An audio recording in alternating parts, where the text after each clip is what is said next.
सभी मित्रों को मेरा नमो बुद्धाय, जय भीम, जय भारत, सत श्री अकाल, अस्सलाम वालेकुम। कैसे हैं आप सब? मैं निखिल सबलानिया नई दिल्ली से आज अपनी एक अलग पुस्तक बुद्ध का पथ, इस पर यह पहला कार्यक्रम बना रहा हूँ।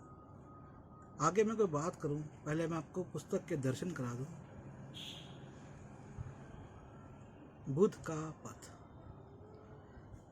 तो चलिए शुरू करते हैं इस पुस्तक के बारे में कि मैंने ये पुस्तक क्यों लिखी, कहाँ से मुझे इसकी प्रेरणा मिली।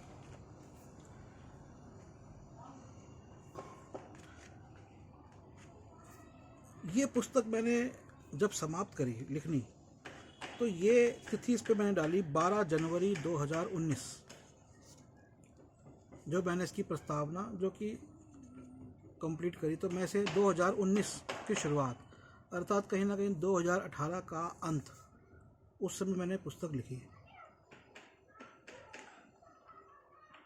बुद्धिज़्म पे मैंने जो स्टडी शुरू करी वो 2008 या 9 के आसपास शुरू करी थी।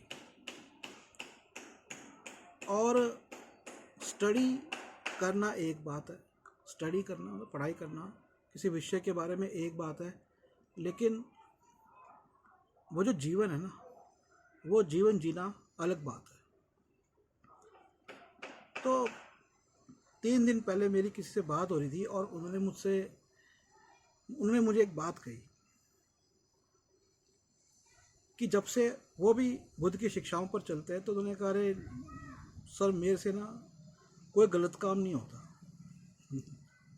कहते मैं कोई भी गलत काम करने जाऊं मैं रुक जाता हूं।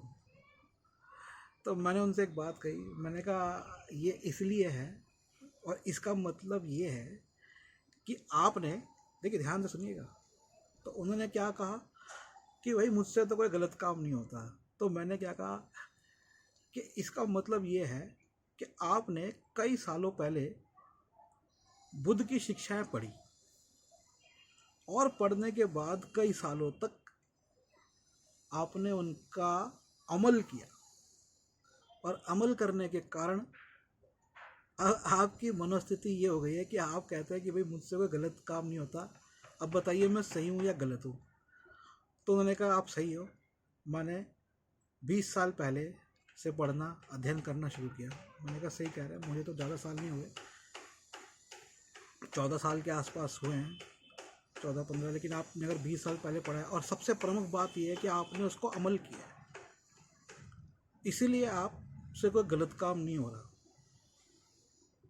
अब सोचिए कि अगर ऐसे ही बुद्ध की शिक्षाओं पे सब अमल करने लग जाएं, हम ऐसे समाज का निर्माण कर दें कि जहाँ पर हम बुद्ध की शिक्षाएं पिरोने लग जाएं, तो भाई कोई गलत काम तो होगा ही नहीं। आप जानते हैं कि सबसे पहले इतिहास में ये प्रयास किसने किया बुद्ध की नैतिक शिक्षाओं को फैलाने का? ये सबसे पहले प्रयास किसने किया ये तो सब जानते हैं, लेकिन कैसे किया ये शायद लोग नहीं जानते होंगे, और जो कि मैं अपनी आने वाली पुस्तक में भी लेकर आऊँगा। तो वो जो प्रयास था सबसे पहला कि भाई ये जो बुद्ध की शिक्षा है जहाँ जहाँ तक हो सकता है मैं लेके जाऊँ, वो प्रयास किया राजा अशोक ने। और कैसे किया? जो 84,000 विहार या 84,000 जो स्तूप बोले जाते हैं, जो 84,000 शिलालेख थे, उन शिलालेखों पर उन्होंने यही लिखवाया था कि बुद्ध की नैतिक शिक्षाएं क्या है। तो ये जो सबसे पहले, और अच्छा अब बात यह आती है कि सबसे पहले लिखवाया बुद्ध की नैतिक शिक्षाओं को फैलाया अशोक ने, सम्राट अशोक ने, सम्राट धर्म अशोक ने, देवनाम प्रिय अशोक ने, देवों में देव प्रिय, देवों के देव प्रिय अशोक ने।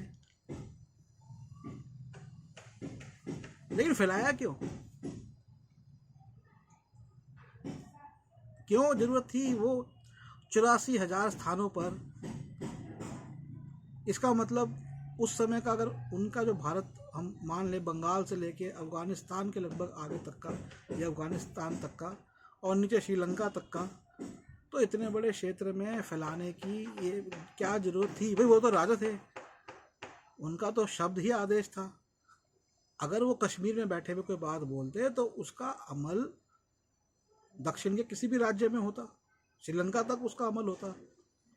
अगर वो मगध बिहार में बैठे हुए कुछ बोलते तो तक्षशिला पाकिस्तान जो आज आता है या कंधार हिंदकुश तक उसका अमल होता।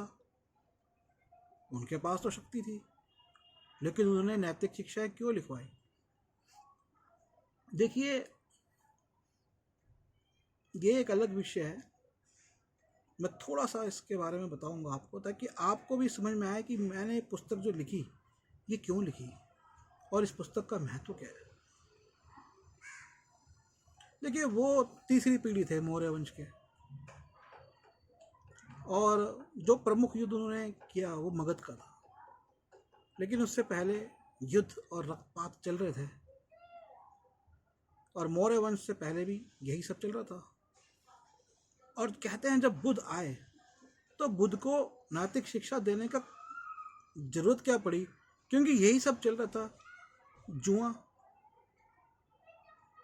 जैसा हम महाभारत के अंदर देखते हैं कि जुआ का एक ऐसा भी रहा कि अपनी पत्नी को भी दांव पे लगा दिया। तो वो अभी हाल ही में घटना घटी है कि जहाँ पर किसी ने अपनी पत्नी को दांव पे लगा दी। तो अभी की घटना है, कुछ समय पहले की। मैं आज जून के अंत में ये वीडियो बना रहा हूँ 2023 में, तो अभी ये हफ्ता भर 10 दिन पहले की 15 दिन पहले मुझे पड़ी कि किसी बेवकूफ़ ने अपनी पत्नी को जुआ में, और यही मेरठ की आई थिंक घटना है, दिल्ली के पास उत्तर प्रदेश की घटना है। तो उस समय क्या था, जुआ खेलना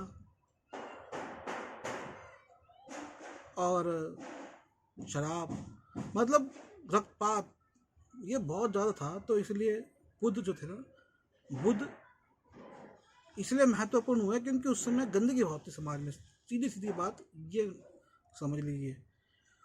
और बुद्ध के 118 साल बाद अशोक हुए, तो जाहिर सी बात है समाज तो उतना नहीं बदला होगा। इसलिए उन्होंने भी फिर देखते हुए समाज की समस्याओं को बुद्ध का रास्ता उन्होंने जो अपनाया, बौद्ध धर्म जो उन्होंने अपनाया, और यही कारण था कि उन्होंने उनकी नैतिक शिक्षाओं को फैलाया। तो ये उनका कारण क्या था कि समाज में बदलाव लेके।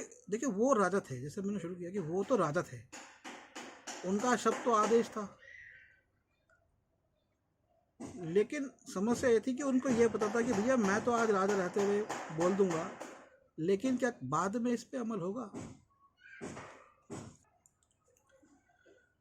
तो ये जो उनके मन की बात थी कि बाद में लोगों के बीच में नैतिक शिक्षा जाए, जिससे कि समाज का परिवर्तन हो, समाज अच्छा बने, नैतिक बने।